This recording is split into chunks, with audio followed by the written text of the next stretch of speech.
truth hurts, but it's all a lie. I counted, and there's only 1,999 atmospheres.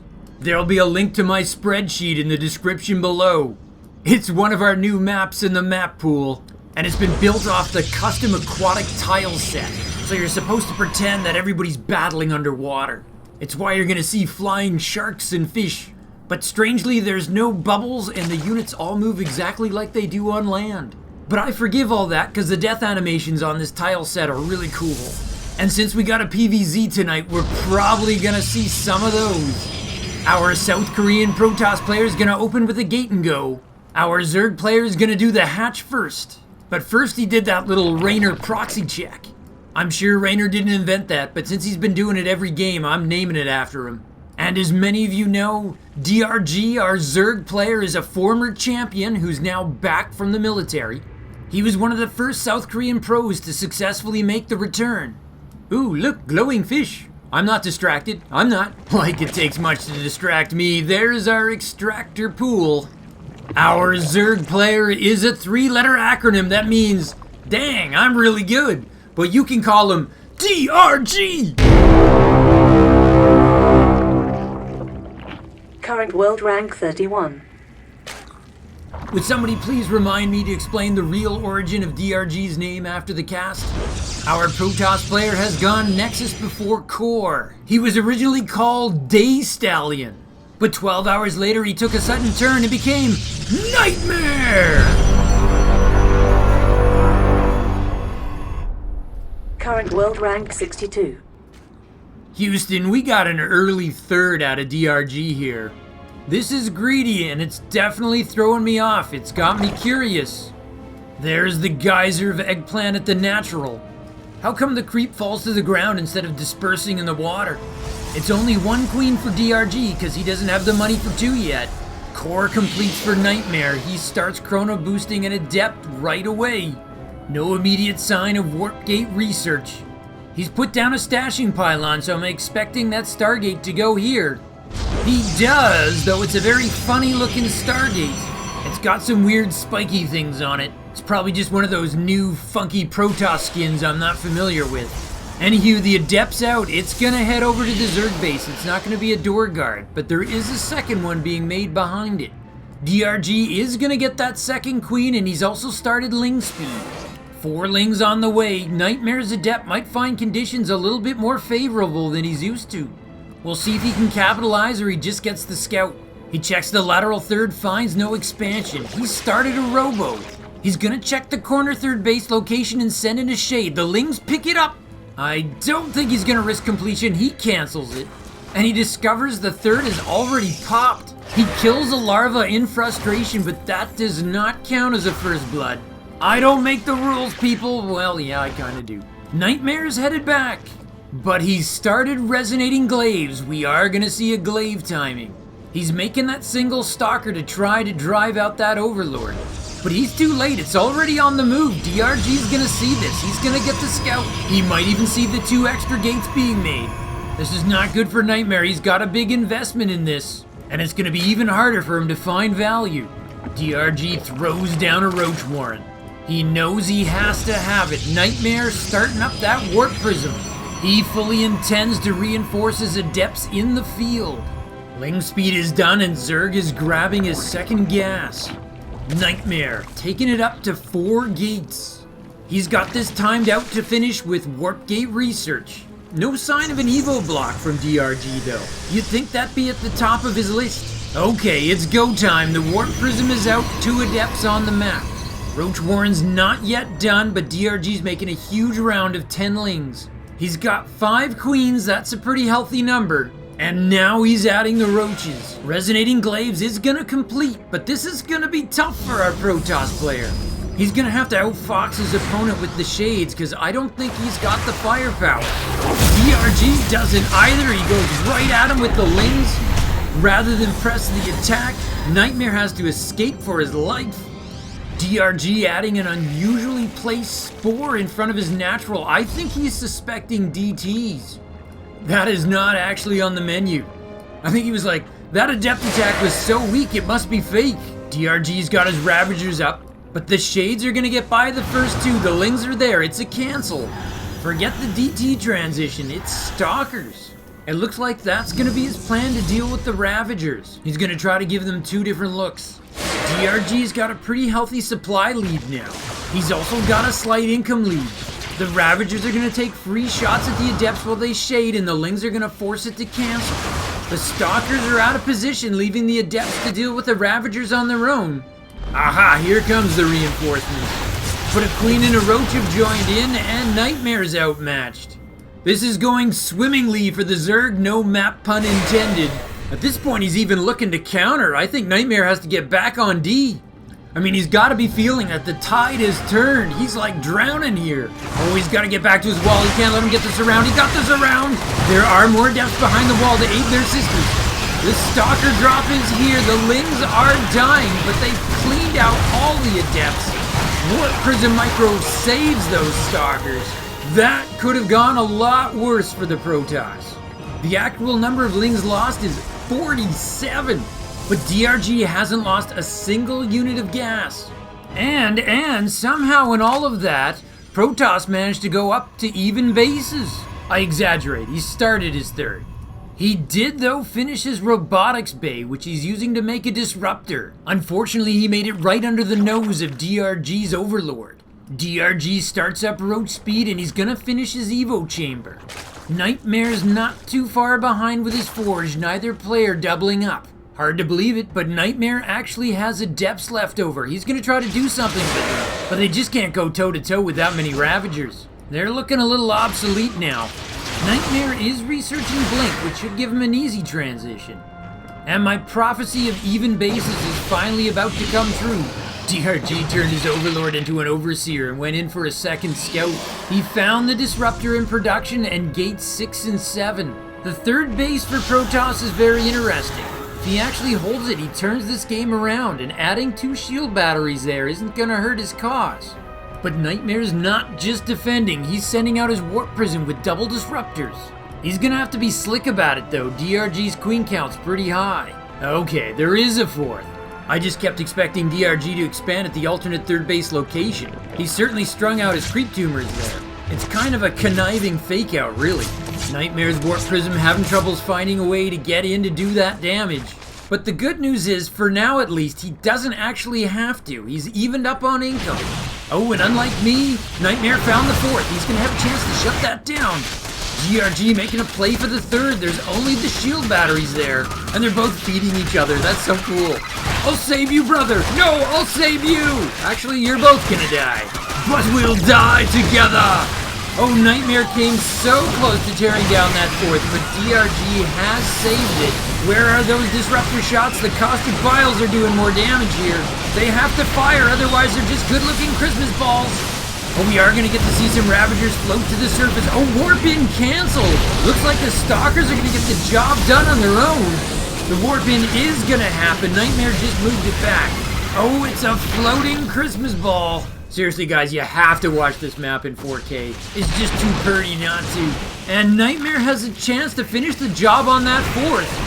That hatch was actually down to 50 at one point. But DRG is going to save it again. Oh, here's an interesting stat. There hasn't been a single worker killed by either player this whole game. That's how wars should be fought. Leave the non-combatants out of it. Those Stalkers are really standing up to those Ravagers, because they're certainly not getting a lot of help from the Disruptors. And it does look like they are finally being pushed back. DRG is actually going to add a Baneling next. Oh, NightMare's army has really collapsed at this point.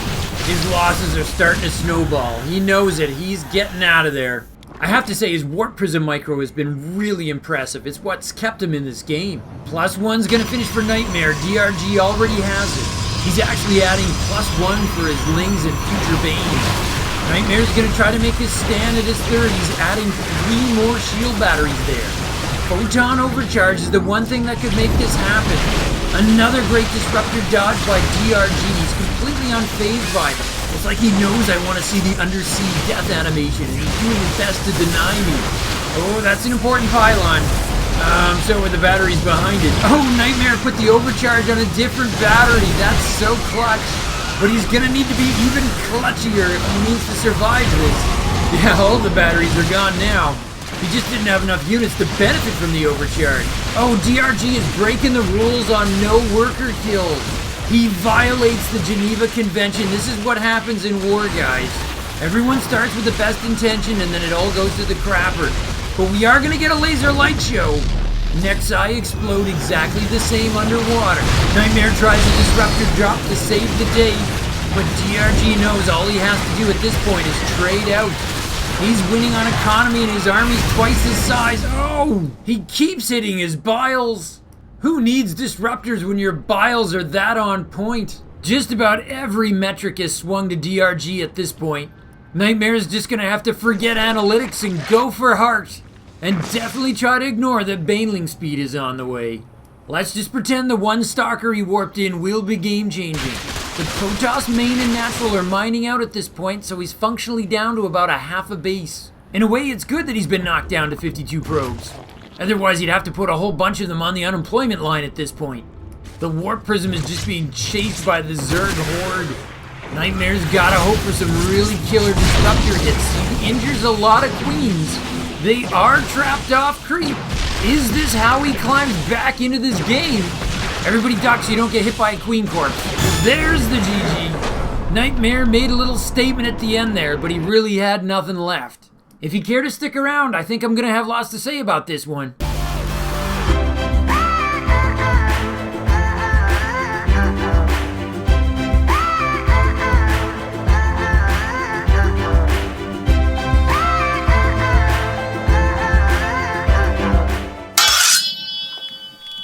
So, despite top-level Warp Prism Micro, poor NightMare still got whopped. There's a few reasons. Number one, the better player won. Keep in mind that at one time, DRG was once the undisputed best Zerg in the world. He also just won the weekly ESL Cup in Korea, by the way. Number two, NightMare's opening got completely scouted. That doesn't help his cause. And DRG did it without having to get Overlord speed or even having to sack a slow Overlord. But the reason that NightMare lost that I want to talk about is the Disruptor. The only tech NightMare made in this game was Disruptors, and they did not do very much for him. Protoss really needs to tech up on the Zerg. What I want to do, though, is credit DRG for the ineffective disruptors. I always talk about how awesome the Protoss player's micro is in getting that big hit. The other side of the coin is how good is the Zerg at dodging it. Both players get a chance to micro that moment. As always, it takes two to tango. Now, the micro becomes increasingly difficult for Zerg as at some point their army gets so big they just run out of space to maneuver. Which is one of the reasons disruptors are so cool in an RTS, by the way. They get more valuable the bulkier your opponent is. For example, if you missed it, on this channel, we recently ran a best of 3 of Showtime versus Raynor, in which Showtime gets some hands-down amazing disruptor shots, which actually change the face of the game. When you blow up 20 of your opponent's supply in a single hit, that's a turning point. But if you think back even further, last year I cast a game, another interesting Showtime game, in which Showtime lost to Cure. That, of course, would have been a TVP game, though. But Showtime did go disruptors in that game. And the reason Cure won that game, or one of the reasons, was that he was able to successfully dodge the disruptor shots. And what Cure did is he used his medevac to pick up his units about to get hit. It was amazing. So where I'm going with this is, I have yet to see a pro player utilize the Ventral Sax upgrade as a counter to disruptors. And I'm wondering, as disruptors become more and more important to the PvZ meta, if we're not going to start seeing this. If you have a large Zerg army and no space to dodge in, run your Overlord over the shot and scoop up anything in its path. Despite how it looks, the disruptor cannot hit anything in the air. Now, there's a lot of problems with this, or we would have seen it already. It's just not going to work as well as a medevac. The biggest problem is you can only fit 2 Ravagers in a Drop Lord. You can get 4 Roaches or Hydras, though. But I think when Zerg has that maxed out army and sees their vulnerability to disruptors, it's something they're going to start spending some money on. Because for this to really work, I think you kind of need a whole cloud of Drop Lords. Anyways, if and when this whole drop lord anti-disruptor thing starts to happen, if it actually ever does, remember that you and I were theory crafting about this here on this channel first. We're famous. Full stop. Almost forgot. I promised to explain the actual origin of DRG's name, which is, of course, Don Regu. For a long time, I thought DRG was just the 3 initials of his name, and his real name was Don Regu. But it's not. His real name is Park Suho, or Suho Park if you want the English reversal. So, if Don Regu is not his name, what does it mean? Well, it turns out DRG's actually a closet fan of the sound of music. I mean, who isn't, right? And his name is the Korean translation of the infectious song Do Re Mi. And the lyrics, when translated from Korean, are Dong, a dude, a Starcraft dude. Ray, he always plays the Zerg. Gu, his skill, he's really good. Fa, his win rate's really fat. I'm kidding. He's probably never even heard the song. Don Regu is actually the name of the district he's from. He's promoting his hometown. When you think of DRG, think of him as Brooklyn or Brooklyn Roots or Brooklyn Pride. That's all it is, which is actually kind of cool when you think about it. Although my song idea would have been even better. No? Anybody? No? Okay. Anyway, enough nonsense. As I make this video, I was saddened to learn that Tasia has retired for the 2nd time. So these Korean pros who return from the military to try again are pretty precious. We don't have too many of them left. So hang in there, DRG. Keep showing your stuff. We're pulling for you, man. And for the rest of us, let me just say, from my base to yours, Zugzwang out. To continue your StarCraft journey, Nova advises you to click the video in the upper rectangle. But Kerrigan warns you to watch your 6 and click the video in the bottom rectangle. Or you can stimpack your StarCraft experience. Subscribe to Zugzwang StarCraft. Just hit the circle. From my base to yours, Zugzwang out.